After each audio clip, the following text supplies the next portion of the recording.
کله چې دوی دا ښځه ښخه کړه او پرېښوده نو د کلي ټوله ځمکه ولړزېده او خلکو د قبرونو لخوا لوړ اوازونه واورېدل. خلک ژر تر ژره هدیرې ته ورغلل، خو هلته یې ولیدل چې د ښځې مړی له قبره راوتلی او شاوخوا یې ویرونکي سپي راټول شوي دي چې د هغې مړی ټوټې ټوټې کړي. ځینو هڅه وکړه چې مړی وژغوري، خو ځمکه بیا سخته ولړزېده. ښکارېده چې ګویا کې دوی ته خبر ورکو.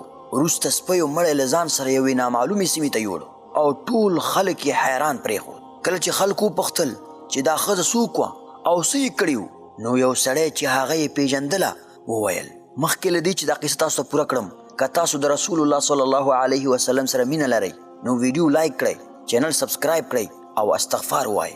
هغه سړی وویل دا ښځه هر ځل چې به کوم وږی سپی یا پیشو ولیده هغوی ته به یې خواړه ایښودل، خو زهرجن، هیڅ رحم یې نه درلود او نن بې رحمه سپیو هم هغې ته سزا ورکړه.